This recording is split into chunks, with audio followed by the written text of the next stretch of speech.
상황 속에서 주를 찬양할지라. 주는 너의 큰 상급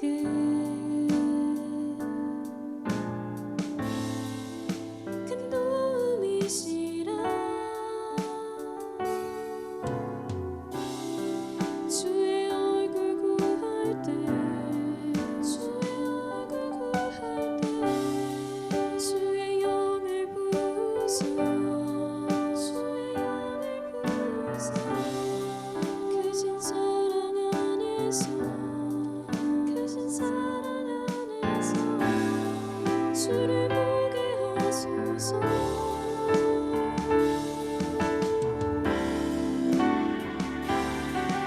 내 영혼이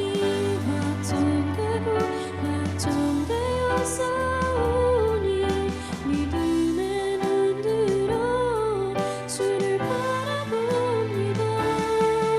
내 영혼이 확정되어 싸우니 믿음에 눈들어 주를 바라봅니다. 주를 찬양할 때 주의 나라 이미 임했네. 주의 영원한 나라 주 보게 하소서. 내 영혼이 확정되어 싸우니 믿음에 눈들어 주를 바라봅니다. 내 영혼이 확정되어 싸우니 믿음에 눈들어 주를 바라봅니다. 내 영혼이 확정되어 싸우니 믿음에 눈들어 주를 바라봅니다. 내 영혼이 확정되어 싸우니 믿음에 눈들어 주를 바라봅니다.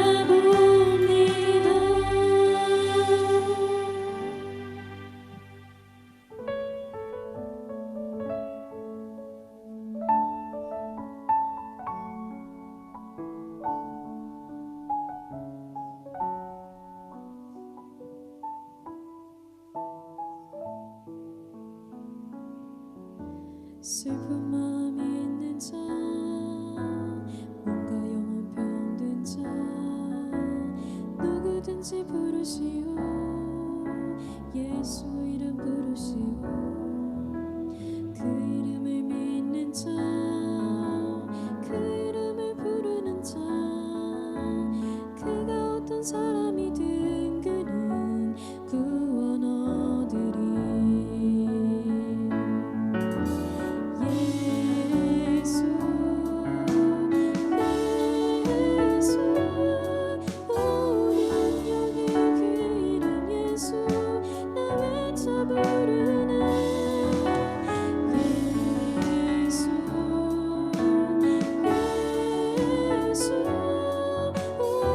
구원의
이 시간 다 같이 예배를 위해서 기도하는 시간을 갖겠습니다.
이 시간 예수님의 이름만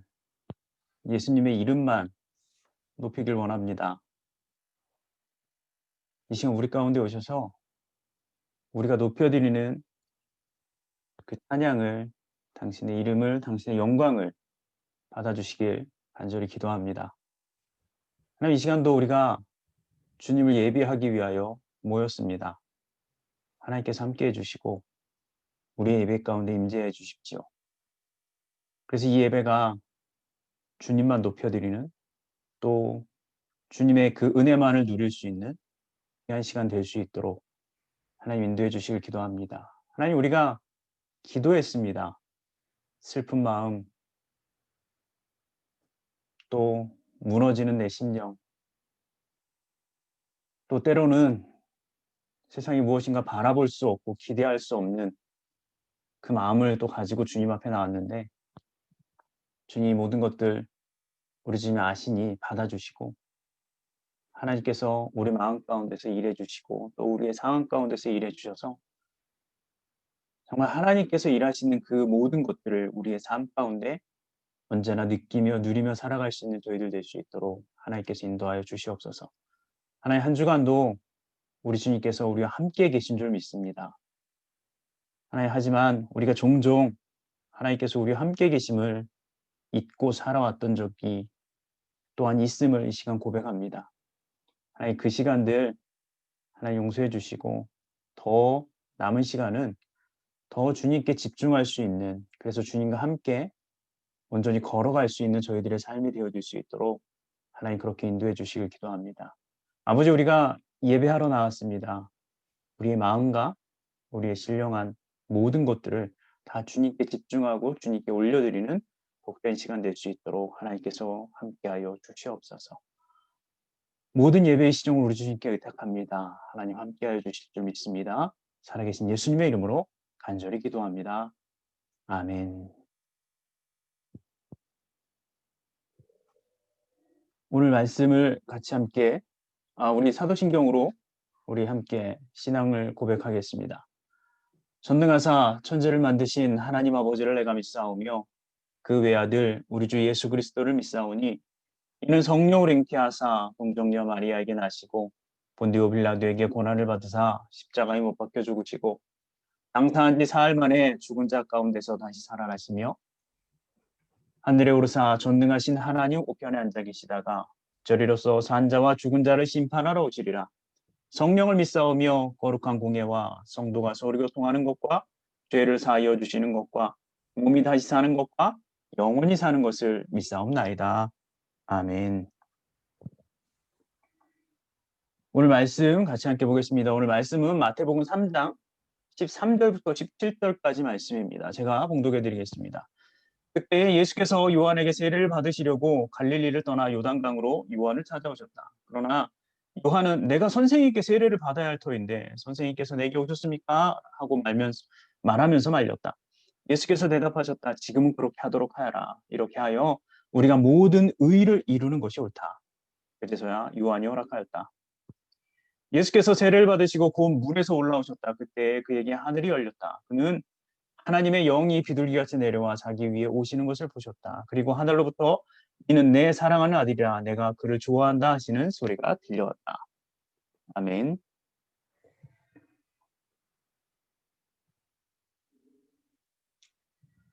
네, 여러분 반갑습니다. 오늘 이렇게 복된 주일날 또 함께 예배할 수 있어서 참으로 감사를 드립니다. 벌써 지금 코로나 바이러스가 이 세상에 이제 출현하고 또 알려지게 된 게 벌써 1년이 지났어요. 처음에 세상에 이렇게 출현 소식이 들렸을 때만 하더라도요, 이렇게 세상에 큰 영향을 끼칠 거라고는 생각하지 못했습니다.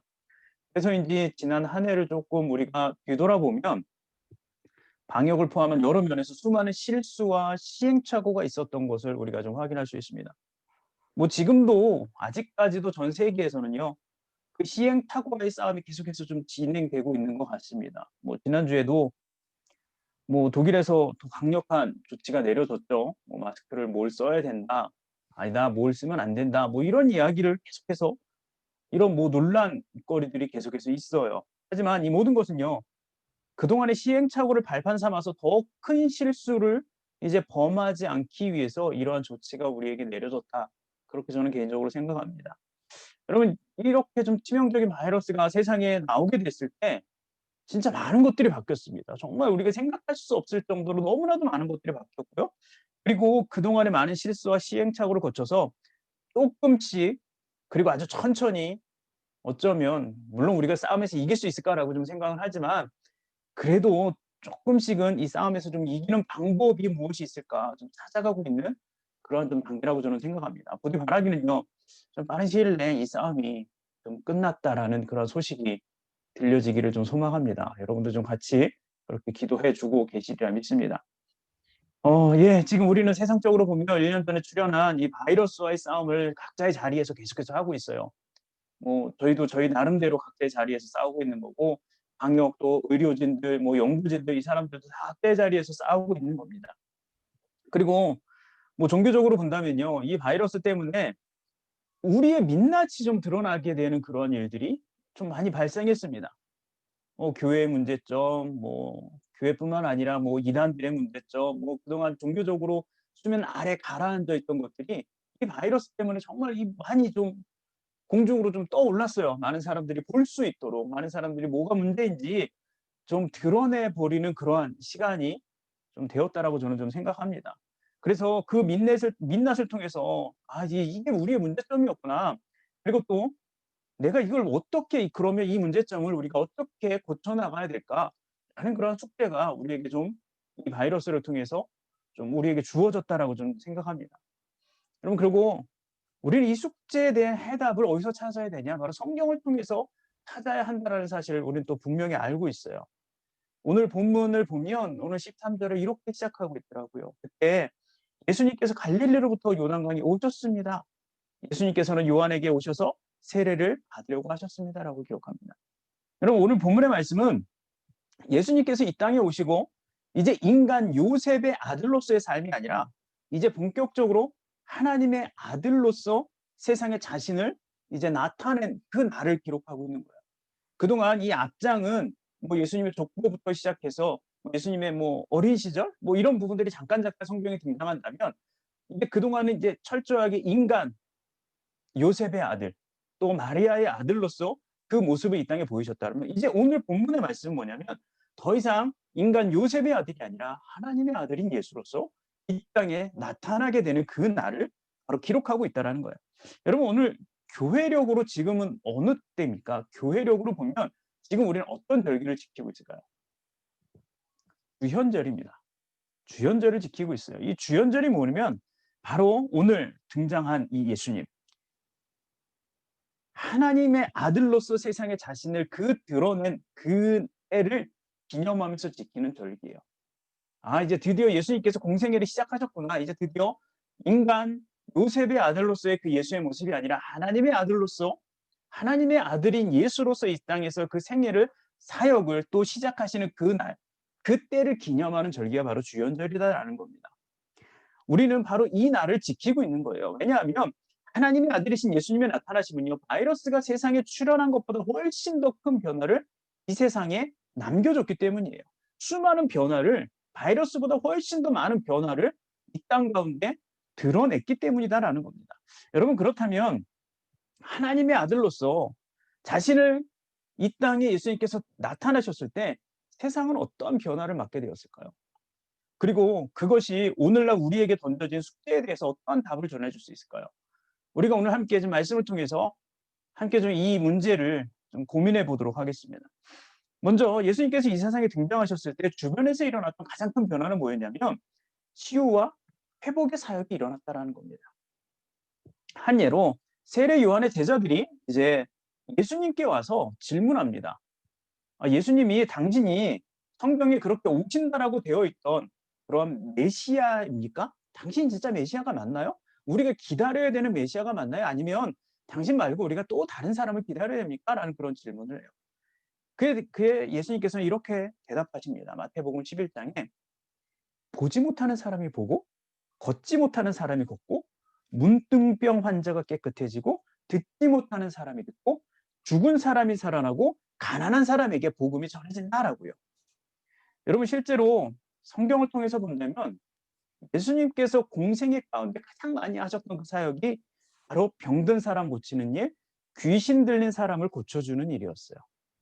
그리고 대부분 성경에 기록된 치유받은 사람들의 공통점은 뭐냐면 당시의 의술로는 쉽게 고침을 받을 수 없는 질병을 갖고 있는 사람들이 바로 성경에서 그렇게 예수님 사역 가운데 고침을 많이 받았던 그런 사람들의 모습이었다라는 겁니다. 예를 들어서 38년 된 병자, 베데스다 연못에 누워갖고 누가 저 물을 좀 흔들어주면, 천사가 와서 저 물을 흔들면 가장 먼저 그 물에 들어가는 사람이 병을 고침을 나을 수 있어서, 그래서 38년 동안 그 연못, 베데스다 연못에 누워있는데 아무도 거기에 집어넣어주지 않아서 그렇게 38년 동안을 누워있었던 사람이 있어요.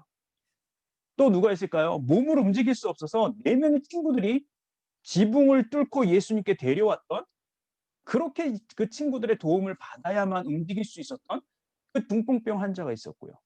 또 그 당시에 사람들에게, 동네 사람들에게, 또 마을 사람들에게 배척을 당했던 문둥병 환자들이 있고요. 또 12년 동안 혈루증을 앓아온 여인이 있고요. 군대 귀신이 들린 사람이 있고요. 태어나면서 걸을 수 없었던 사람, 태어나면서 앞을 볼 수 없었던 사람, 해당장에 죽은 어린 딸이 있었고요. 죽은 나사로가 있어요. 여러분, 이들은 당시의 의술로, 물론 지금의 의술로도 상당히 좀 치유하기 어려운 그러한 질병들도 있습니다. 그 당시 의술로는 고침을 받을 수 없어서요. 사람들에게 배척과 외면을 당해서 육체적으로도 힘든데 마음적으로도 더 시달리는 그런 아픔을 당했던 사람들이 바로 성경에 등장했던 많은 사람들이었어요. 실제로 그 12년 동안 혈루증을 앓아온 그 여인의 모습을 통해서 이 사람들이 이 고통을 얼마나 큰 고통을 당했었는지, 얼마나 많은 사람들에게 배척을 받았었는지 우리는 짐작해 볼 수가 있어요. 마가복음 5장에 보면 그 혈루증을 앓던 그 여인의 모습을 이렇게 표현하고 있어요. 그중에는 12년 동안 혈루증을 앓아온 여자가 있었습니다. 그는 여러 의사에게 보이면서 고생을 했습니다. 그러나 가진 돈만 다 써버리고 효과는 보지 못했습니다. 오히려 병이 더 심해져 갈 뿐이었습니다. 여러분, 이게 그 당시에 많은 사람들이 질병에 걸리면 그렇게 당하고 있었던, 그렇게 될 수밖에 없었던 이러한 상황이었다는 겁니다. 이처럼 예수님은 온갖 질병과 귀신들 때문에 고통당하고, 또 당시의 의술로는 고칠 수 없는 사람들을 고쳐주고 회복시켜주는 사역을 감당하고 있었어요.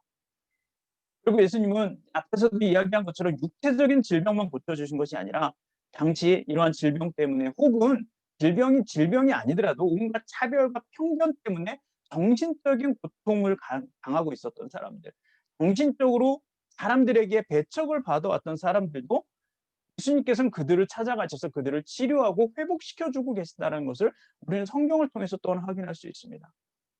그 대표적인 예가 누가 있을까요? 삭개오, 여러분 기억하시죠? 키가 작은 사람 삭개오. 또 세리라는 그런 직업을 갖고 있던 삭개오. 키가 작고 세리, 많은 사람들에게 그렇기 때문에 키가 작다고 어렸을 때 놀림을 당하고, 세리가 되었을 때는 세리라고 또 사람들에게 손가락질 당하고 욕먹고 배척당하던 그 세리. 그래서 어쩌면 그 누구보다도 많은 상처를 가지고 있었을 그 세리, 삭개오. 예수님께서는 그에게 찾아가십니다. 그러면서 그의 상처받은 마음과 그의 정체성을 회복시켜 줍니다. 그리고 더 이상 사람들에게 네가 받은 상처 때문에 다른 사람들에게 더 이상 상처를 주지 말라고.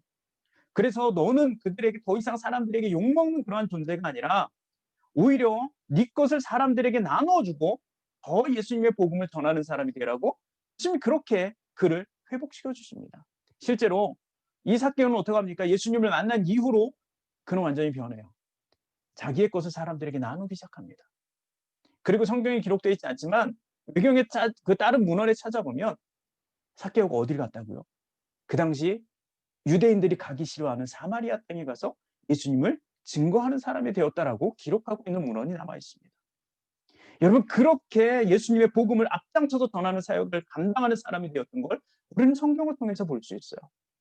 여러분, 저는 당시 예수님의 하나님의 아들로서의 그 예수님께서 이 땅에 태어나셨을 때, 이 땅에 드디어 예수님께서 나타나게 되었을 때 이러한 놀라운 치유와 회복의 역사가 그 당시 계속해서 일어났다는 것을 우리는 확인할 수 있습니다. 그래서 성경학자 벵겔은요, 이런 말을 했어요. 예수님을 만난 환자나 연약한 사람 가운데 더 이상 질병이나 연약함에 머물러 있었던 사람은 한 사람도 없었다라고요. 바로 하나님의 아들이신 예수님을 만났을 때 연약했던 사람, 질병에 걸렸던 사람, 마음에 상처받은 사람, 그렇게 나 자신이 연약하다라고 느꼈던 사람 가운데 예수님을 만난 사람치고 더 이상 질병이나 연약함 때문에 고통당하는 사람은 없었다라는 거예요. 예수님을 만난 그 순간 모든 것들이 육적으로나 정신적으로나 모든 것들이 회복되어지는 놀라운 역사가 그들에게 벌어지고 있었다라는 겁니다. 이게 바로 예수님께서 이 땅에 하나님의 아들로서의 모습으로 나타나셨을 때 우리에게 보여준, 아니 이 세상에 보여준 가장 큰 놀라운 변화 중에 하나라는 겁니다. 여러분, 그럼 두 번째로 예수님께서 이 땅에 하나님의 아들로서 자신을 드러내셨을 때 어떤 변화가 있었습니까? 그건 바로 사람들의 삶의 방식이 달라졌다라는 거예요. 사람들의 삶의 방식이 완전히 달라졌어요. 이전과는 다른 삶의 방식으로 사람들의 생활의 모습이, 삶의 패턴이 바뀌었다라는 겁니다. 그들의 생각이 달라졌다라는 거예요. 레이첼 헬드 에반스라는 사람이 있습니다. 이 사람이 다시 성경으로라는 책을 썼어요. 그래서 그 책에서 2000년 전에 로마 사람들이 어떠한 생각을 갖고 살았는지에 대해서 잠깐 간략하게 기록된 그런 내용이 있습니다. 제가 읽어드릴게요. 당시 로마에서는 귀족이나 평민 모두 어렸을 때부터 가정 규례를 외웠다. 그중에 가장 많이 쓰이는 것은 아리스토텔레스가 작성한 것으로 남성은 가장으로서 아내와 자녀, 노예를 왕처럼 다스려야 한다고 가르쳤다. 그렇기 때문에 당시 로마 제국 안에서는 황제에게 충성할 것과 집안을 다스리는 것 외에는 남자에게 거의 아무런 의무도 지우지 않았다. 남자는 여자에 비해서 선천적으로 명령하는 지위에 잘 어울린다는 아리스토텔레스의 주장이 수백 년 동안 진리처럼 전해오고 있었다. 여러분, 이것이 이 당시 사람들이 갖고 있었던 일반적인 생각이고요. 삶의 방식으로 자리 잡았던 규범이었어요. 남자는 어떻다고요? 남자는 뭐 누구를 사랑하거나 누구를 뭐 보호해주거나 그럴 필요가 없어요. 그냥 다스리는 거예요. 그 당시 사람들이 갖고 있었던 생각이. 왕처럼 명령하는 겁니다. 가정에서 노예나 자기 부인이나 자기 자녀들에게 다 그냥 명령하는 거예요. 난 명령하는 위치야. 난 지적하는 위치지. 내가 누구를 뭐 보살펴주고 사랑해주고 보듬어주고 이럴 필요가 전혀 없는 그런 존재가 바로 그 당시 사람들이 갖고 있었던 생각이에요. 이건 남자들만 갖고 있었던 생각이 아니라 여자들도 남자들은 당연히 저런 거야. 그래, 아빠들은 당연히 저런 거야 라는 생각. 그래, 우리 주인님은 저런 거야 라는 생각을 누구나 다 갖고 있었던 거라는 거예요. 하지만 이런 생각으로 갖고 이 땅을 살아가고 있는 사람들에게 사도 바울은요, 이런 편지를 씁니다. 뭐라고요? 골로새서 3장에 아내들은 남편에게 복종하십시오. 그래, 이건 맞아. 이것은 주님을 믿는 자로서 당연히 해야 할 일입니다. 여기까지는 그 당시 로마 사람들이 또 골로새인들이 그래, 이건 당연해. 우리가 그동안 알고 있었던 거야. 우린 당연히 이렇게 해왔어라고 생각합니다. 하지만 문제는 그 다음부터예요. 뭐라고 이야기합니까? 남편들은 아내를 사랑하고 부드럽게 대하며 아껴주십시오. 그동안 생각해왔던 것과 완전히 다른 겁니다. 또 계속해서 이야기합니다. 자녀들은 모든 일에 부모에게 순종하십시오. 이것이 주님을 기쁘게 해드리는 일입니다. 부모들은 자녀들에게 너무 엄하게 혼내지 마십시오. 그들이 혹시 용기를 잃고 낙담할 수도 있습니다. 종들은 언제나 주인에게 복종하십시오. 주인에게 잘 보이려고 주인이 볼 때만 열심히 일하는 척해서는 안 됩니다. 주님을 두려워하는 마음으로 정직하게 주인을 섬기기 바랍니다. 주인된 자들은 종들에게 공정하게 대하며 좋은 것으로 베푸십시오. 여러분 역시 하늘에 계신 주인을 섬기는 자들임을 기억하시기 바랍니다. 여러분 앞에서 이야기한 것과 지금 이 바울이 이야기하는 건 완전히 다른 겁니다. 바울은 로마 사람이었어요. 누구보다도 그렇기 때문에 저 앞에서 에반스가 말한 저 내용을 너무나도 잘 알고 있었던 사람입니다. 로마의 남자들이라면 그 당시 살고 있었던 남자들이라면 어떠한 생각으로 부인이라면 어떠한 마음으로 그 여자들을 부인들을 자녀들을 그렇게 대해야 된다는 거 너무나도 잘 알고 있었던 사람이 바로 바울이었어요. 하지만 그는 이 세상에 나타나신 하나님의 아들이신 예수님을 만났을 때 그의 모든 생각이 달라지는 것을 경험합니다. 누구를 일방적으로 억압하고 억제하는 것이 아니라 또 누구를 무조건 떠받들어야만 하는 삶이 아니라 모두 똑같이 자신의 자리에서 섬기고 또 때로는 사랑하고 또 때로는 베풀어야 되는 존재가 바로 우리 모두다. 우리 모두 다 그러한 존재야. 누구에게 무조건 억압만 하고 명령만 하고 누구는 무조건 복종만 해야 되는 그런 사람이 아니라 우리 모두는 때로는 사랑을 받아야 되고 때로는 사랑을 베풀어야 되고 때로는 섬김을 받아야 되고 때로는 섬기는 자리에까지 들어갈 수 있어야 되는 것. 그게 바로 우리야. 이 모든 것들을 바꿔주는 역사가 생겨났다라는 거예요. 또한 야고보 사도는 이렇게 이야기하잖아요. 야고보서 2장 2절에 보면 만일 한 사람은 좋은 옷에 금반지를 끼고 교회에 나왔고 또 한 사람은 남루한 옷을 입고 교회에 나왔다고 합시다. 그때 옷을 잘 입은 사람이 이리로 와서 좋은 자리에 앉으십시오라고 말하고 가난한 사람에게는 저기 서 있든지 내 발 밑에 앉으시오라고 말한다면 사람을 차별하는 것이 아니고 무엇이겠습니까? 여러분은 악한 사람 생각으로 사람들을 판단하는 것입니다라고 이야기합니다. 여러분 위에 두 사도의 말씀의 핵심을 한번 기억해 주십시오. 핵심이 뭡니까? 당시 사회에서 만연한 차별과 불평등의 삶의 방식을 예수님을 만나고 가르침을 받은 성도들이라면 먼저 그것을 바꿔야 된다는 거예요. 예수님이 우리에게 그 모든 것들을 바꿔주셨기 때문에 우리 역시도 그 삶의 방식을 바꿔야 된다고 말씀하고 있는 거예요. 그리고 실제로 그 말씀을 받은 사람들은 그 초대교회 성도들은 그 말씀을 따라서 삶의 방식들을 바꿔나가기 시작했다는 거예요. 1900년대 초기에 전 세계에서 가장 중요한 두 번의 영적 대부흥이 일어난 적이 있습니다. 첫 번째는 1904년도에 영국 웨일즈에서 벌어졌던 대부흥이고요. 또 다른 한 번은 1907년도에 평양에서 일어난 평양 대부흥이었어요. 우선 웨일즈 대부흥은요. 에반스 로버츠라는 청년으로부터 시작을 했습니다. 이 청년은 가난한 광부였어요. 근데 하나님께 웨일즈의 부흥을 간구하면서 10년 동안 탄광에서 일을 하면서 날마다 기도하고 말씀으로 준비했습니다.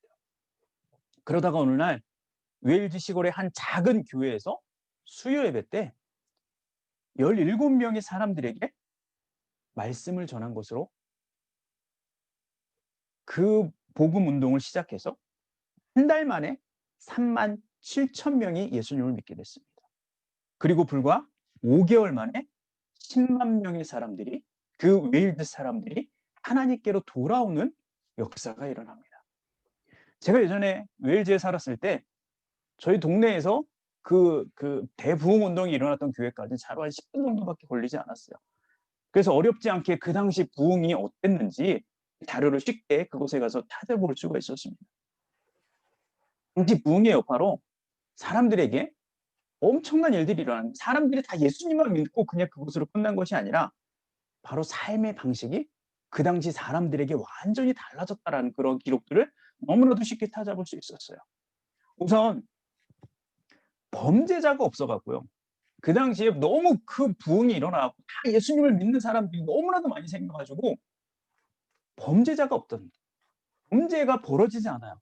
그래서 재판관들이 법정에서 일을 할 일이 없답니다. 그래서 재판관들이 놀고 있는 그러한 칼럼들, 그러한 기사들을 본 적이 있고요. 또 손님이 없어갖고 술집들이 계속해서 문을 닫고 있는 현상이 벌어지고 있는 거. 그리고 더 놀라운 것은요, 당시 그 지역이 털광석을 캐는 그러한 탄광 지역이었습니다. 근데 부흥을 경험한 광부들이 이들이 말이 바뀌어졌어요. 힘든 일 하는 사람들, 뭐 이런 표현을 하면 죄송하지만 좀 말들이 좀 거친 분들이 많잖아요. 그렇게 말들이 거칠고 또 그 당시에 뭐 기계가 없기 때문에 이렇게 말들이 무거운 수레를 끌고 이제 그런 일을 하는데 얼마나 그 말들에게 뭐 욕하고 빨리빨리 일하라고 욕하고 때리고 했겠습니까? 근데 이 광부들이 예수님을 경험합니다. 부흥을 경험해요. 그리고 나서 그들의 언어가 바뀌어집니다. 옛날에 말들에게 채찍질하고 욕하고 윽박지르고 해갖고 움직였다면 이 부흥을 경험했던 예수님을 만나고 이 사람들이 변해서 너무나도 좋은 말들을 쓰는 거예요. 너무나도 순화된 말들을 쓰는 겁니다. 이 언어들을 사용하니까 정말 재밌는 건 이 말들이, 이 힘을 쓰는 말들이 이 광부들이 쓰는 언어를 이해하지 못하는 겁니다. 얘가 나에게 욕을 하면서 소리 지르고 때려야 내가 이거 움직이라는 거구나, 아니면 가라는 거구나, 멈추라는 거구나, 이걸 알아듣는데 이 사람들이 너무 착해졌어요. 말이 바뀌었습니다. 너무 조근조근 칭찬해주고 밀어주고 격려해주고 말들이 그 언어의 뜻을 이해하지 못하는 거예요. 그래서 말들이 일을 하지 못하고 있다라는 그런 기사가 그 신문에 그렇게 적혀 있는 것도 찾아볼 수가 있었습니다. 정말 하나님을 만난, 하나님의 아들인 예수님을 만난 그 사람들의 삶의 변화가 완전히 달라졌다는 걸 보게 됐어요. 그 기사는 너무 재밌더라고요. 정말 그런 일들이 일어납니다. 그럼 평양 대부흥 운동은 어땠을까요? 어떤 일이 일어났을까요? 또 그 운동은 왜 일어났을까요?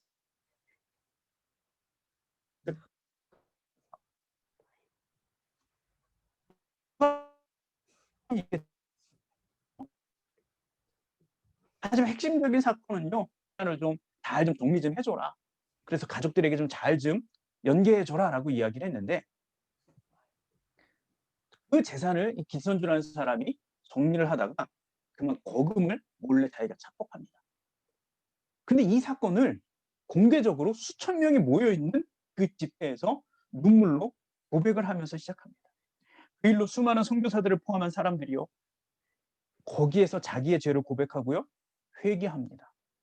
그러면서 예수님을 경험하는 일들이 벌어집니다. 그 결과 더 많은 사람들이 하나님을 믿는 일이 일어나고요, 교회들이 세워지고요, 곳곳마다 기도가 넘쳐나는 시기가 됩니다. 그리고 또한 사람들의 부도덕했던 삶의 방식이 달라지는 그러한 역사가 1907년도에 평양에서부터 일어나기 시작했다라는 거예요. 바로 하나님의 아들이신 예수님께서 이 세상에 나타나게 되었을 때는요, 사람들의 삶의 방식이 달라지는 역사가 일어난다라는 겁니다.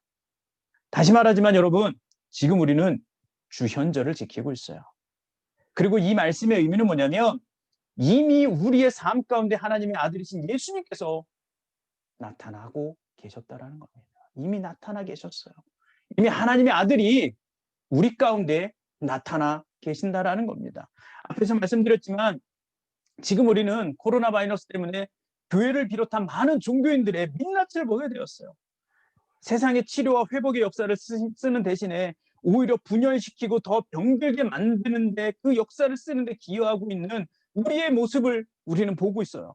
세상의 다른 삶의 방식을 보여주고 그 생명의 방식으로 사람들을 더 초대해야 되는데 오히려 세상의 방식을 따라가고 칭찬하면서 그 삶의 방식을 따라 살도록 종용하고 있는 거예요. 이것은 아직도 우리 안에 하나님의 아들이신 예수님께서 우리의 삶 가운데 온전히 자리 잡지 못했기 때문에, 그래서 일하시지 못했기 때문이에요. 그렇기 때문에 아직도 우리는 이 땅에 살면서 실수와 시행착오를 계속해서 거듭하고 있는 거예요. 하지만 여러분, 우리는 기억하고 있어야 됩니다. 하나님의 아들이신 예수님께서 지금 우리 가운데 와 계신다는 것을요. 그분이 살아계신다는 것을요. 그리고 그분은 세상을 치유하고 회복시키길 원하고 계신다는 것을 우리는 또한 깨닫고 있어야 돼요. 여러분, 지금 우리 가운데도요, 우리 이렇게 함께 예배드리고 있는 가운데도 여러 가지 상황과 이유 때문에 상처받고 지치고 외롭고 아픈 사람들이 분명히 있어요. 바로 예수님은 이러한 우리부터 치유의 회복을 주길 원하세요. 어떻게요? 바로 우리 서로를 통해서요. 다른 이의 아픔과 외로움을요, 내 아픔과 내 외로움으로 보듬어 주고요, 사랑으로 덮어줌으로써 서로의 것들을 치료하고 회복할 수 있기를 우리 주님은 그렇게 원하고 계신다라는 거예요. 저는 그런 의미에서 우리가 금요일마다 하고 있는 그 금요 모임이 너무 좋은 시간이라고 생각해요. 서로에 대해서 더 많이 알아가고요, 더 많은 그 안에서 치유와 회복이 이루어지고 있다라고 저는 믿고 있기 때문입니다. 그래서 우리는 그 가운데 더 많이, 더 열심히 우리의 것들을 나눠야 돼요. 그리고 그 시간들을 통해서 우리 안에 있는 진솔함들이 좀 나왔으면 좋겠어요. 더 많이 나왔으면 좋겠습니다. 왜냐하면 그 진솔함이 결국 우리의 삶의 태도를 바꿔버릴 것이기 때문이에요. 지금 세상은 남을 이기기 위해서 철저하게 내 것은 감추고 남의 것은 최대한 이끌어내야 되는 그런 삶을 살아가고 있어요. 그런 세상 속에서 우리의 것을 드러낸다? 쉽지 않죠. 왜? 내 걸 혹시 잘못 드러내면 오히려 그게 나에게 독으로 다가올 수 있으니까요. 오히려 잘못된 화살로 나에게 그 공격으로 닿을 수 있으니까. 그렇기 때문에 우리는 내 것을 드러내는 데 있어서 우리는 익숙하지 않아요. 소극적입니다. 그래서 내 것을 더 끌어내는 게 너무 힘들어요. 하지만 주님은 우리 안에 있는 것들을 서로에게 내놓기를 원하세요. 그렇게 서로에게 더 진솔해질 때 하나님은 우리를 통해서 서로에게 더 많은 일들을 행하려고 준비하고 계세요. 그렇기 때문에 여러분, 우리 안에서 먼저 좀 서로 진솔해졌으면 좋겠습니다. 다른 사람을 대할 때 더 좀 신실하게 대했으면 좋겠어요. 그냥 쟤는 어차피 매일 보는 거니까, 아니면 그냥 쟤는 누구니까 맞게 하는 것이 아니라, 아니면 적당히 내 거 감추고 제 것만 어떻게 좀 빼와서 쟤에게 뭔가 좀 이득을 얻을 수 있을까? 우린 그렇게 보는 것이 아니라 조금 더 신실하게, 조금 더 진솔하게 우리가 좀 다가갔으면 좋겠어요. 우리 안에 이 작은 일들이 일어날 때, 이 작은 일들을 통해서 하나님의 아들이신 예수님께서는 세상에 더 큰 역사를 만들어내실 수 있기 때문이에요. 그렇기 때문에 우리 안에서 먼저 좀 이러한 진솔함의 삶의 태도가 바뀌어졌으면 좋겠습니다. 진솔함의 우리의 모습이 우리 서로에게 좀 보여주고, 그 모습들이 서로에게 상처가 아니라 서로의 상처를 보듬어 줄 수 있는 그런 계기로 바꿔냈으면 좋겠습니다. 이러한 작은 우리의 일들을 통해서 예수님은요, 부끄러운 우리의 민낯을 다시 아름다운 하나님의 형상으로, 아름다운 공동체로 바꿔내실 수 있기 때문이에요. 여러분, 우리가 좀 그날을 소망했으면 좋겠습니다. 이미 주님은 우리 가운데 와 계세요. 인간 요셉의 아들로서의 예수님이 아니라 하나님의 아들로서의, 세상을 치유하고 회복시키기 위해서, 바로 우리를 통해서 회복시키고 우리를 통해서 치유하기 위해서 우리 가운데 와 계세요. 그리고 우리의 진솔한 삶을 통해서, 우리의 마음의 깊은 정말 그 신실함을 통해서, 그 삶의 방식을 통해서 우리 주님은 이 땅에 많은 것들을 바꾸어 내길 원하세요. 여러분, 우린 좀 그날을 소망했으면 좋겠습니다. 그것들을 좀 기대했으면 좋겠습니다. 주님 이제 오셨잖아요. 주님 우리 가운데 오셨잖아요. 그러니 나를 통해서 치유와 회복의 역사가 우리 공동체 가운데, 그리고 나의 그 진솔한 삶의 모습을 통해서 우리 공동체 가운데 온전한 회복이 일어나기를, 그리고 우리 공동체의 그 회복을 통해서 이 땅의 많은 곳들에서 정말 예수님의 치유와 회복의 역사가 일어나기를, 더 이상 우리의 것을 감추려고 하는 자리가 아니라 우리의 것을 드러내므로 예수님의 사랑이, 예수님의 능력이 세상에 증거되어지도록 우리를 그렇게 사용해 주십니다. 주님, 우리가 여기 있습니다. 우리가 좀 그날을 꿈꾸고 소망하면서 나갈 수 있는 저와 여러분들의 복된 삶이 되시길 주님의 이름으로 간절히 축원합니다. 여러분, 우리 이 시간 함께 좀 기도했으면 좋겠습니다. 우리 주현절 지키고 있습니다. 하나님의 아들 예수님이, 능력의 예수님이 이 땅에 오셨어요. 먼저 나에게 오셨습니다. 내 안에 아픔과 외로움을 먼저 치유하고 회복시키시기 위해서, 그 아픔을, 혹시 육신의 질병을 치유하기 위해서 오셨어요. 두 번째 뭐라고요? 그렇게 주님을 경험한 우리가 내 서로의 그 사랑으로 감싸주는, 내 외로움으로 감싸주는 그 모습을 통해서 우리의 삶의 태도를 바꾸고, 그 달라진 삶의 태도를 통해서 이 땅에 진정한 주님이 다스리는 그 모습이 어떠한 것인가를 좀 나타내기를 우리 주님 원하고 계신다라는 거예요. 우리 함께 이 시간 기도할 때요. 주님, 그렇게 나를 통해서 좀 일해 주시길 기도합니다. 주님, 나를 통해서 그 역사가, 주님이 그렇게 회복의 역사가, 주님 그렇게 삶의 태도를 바꿔주는 그 역사가, 그래서 우리의 부끄러운 민낯이 조금은 회복되어지는 역사가 일어나기를 기도합니다. 주님, 나를 그렇게 사용해 주십시오. 또 내가 그렇게 살아계신 그 주님, 나와 함께 계시는 그 주님을 온전히 더 깊이 만나길 원합니다.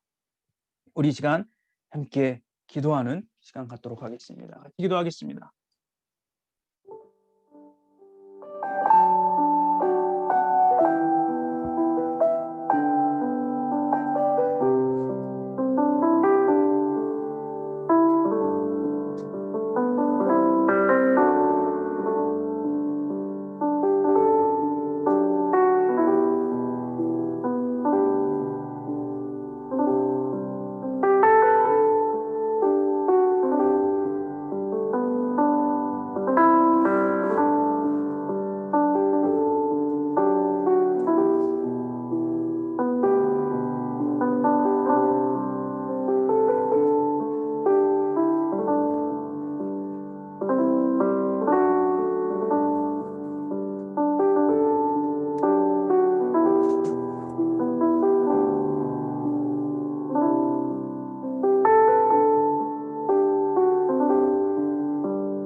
주님, 우리 가운데 오셔서 우리를 좀 치유해 주십시오.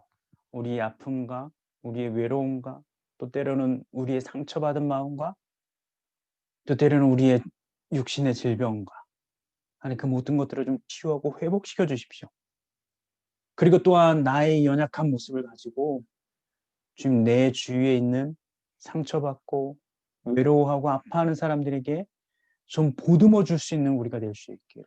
그래서 예수 그리스도의 온전한 회복의 역사가 우리를 통해서 우리 작은 공동체를부터 시작해서 이 땅에 정말 더 많은 사람들에게까지 그 주님의 사랑이, 주님의 치유의 역사가 회복되어지는 놀라운 일이 일어날 수 있도록 하나님 그렇게 일해 주십시오. 하나님 또한 우리가 좀 진솔해질 수 있기를, 우리의 삶의 변화가 좀 그렇게 일어날 수 있기를, 누군가를 대할 때 내가 제 거를 조금 더 이용해야겠다, 쟤를 더 많이 좀 빼앗아야겠다라는 그런 마음으로 들어가는 것이 아니라 세상이 다 그렇게 살아가고 있다고 할지라도 나는 더 진실하게 그들을 대할 수 있도록, 나는 더 진솔하게 그들에게 내 마음을 전할 수 있도록, 그래서 내 진솔한 삶의 방식을 통해서 예수님의 사랑을 더 많은 사람들이 보고 느낄 수 있도록 하나님 그렇게 우리를 사용해 주십시오. 하지만 주님, 내 힘으로는 안 됩니다. 내 능력으로는 안 됩니다. 하지만 하나님이 아들이신 예수님이 지금 우리와 함께 계시죠. 그렇기 때문에 우리는 할 수 있습니다. 더 능력을 주십시오. 더 우리를 붙잡아 주십시오. 더 우리를 사랑한다 안아 주십시오. 그 주님으로 인해서 우리가 그 일을 잘 감당할 수 있는 우리 모든 사랑하는 성도님들 될 수 있도록 축복하여 주시옵소서. 감사를 드립니다. 살아계신 예수님의 이름으로 간절히 기도하옵나이다. 아멘.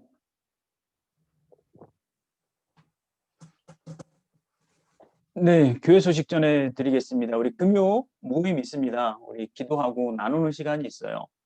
우리 금요일 이제 2번 더 연장하려고 합니다. 이제 2월 둘째 주까지 이제 이 모임을 조금 더 연장하도록 하겠습니다. 그 이후에 이제 성경 공부 또 몇 주 시작을 할 거고요. 그렇기 때문에 금요일 날 8시 사실 좀 부담 없이 들어오셨으면 좋겠습니다. 와서 부담될 이야기들 없고요. 부담될 내용들 없습니다. 그냥 와서 친교하고 여러분들 같이 서로에 대해서 좀 알아가는 그런 시간입니다. 저는 그 시간이 너무 좋아요. 그렇기 때문에 여러분들도 좀 많이 참석해 주시고 함께 좀 여러분들 서로에 대해서 좀 알아가는 그런 시간이 되셨으면 좋겠습니다. 그리고 생일때 있습니다. 1월 26일 내일 모레네요. 우리 이모연 학생 여기서 이제 또 생일을 맞습니다. 이제 교제 시간에 우리 함께 또 축하해 주는 시간을 갖겠습니다.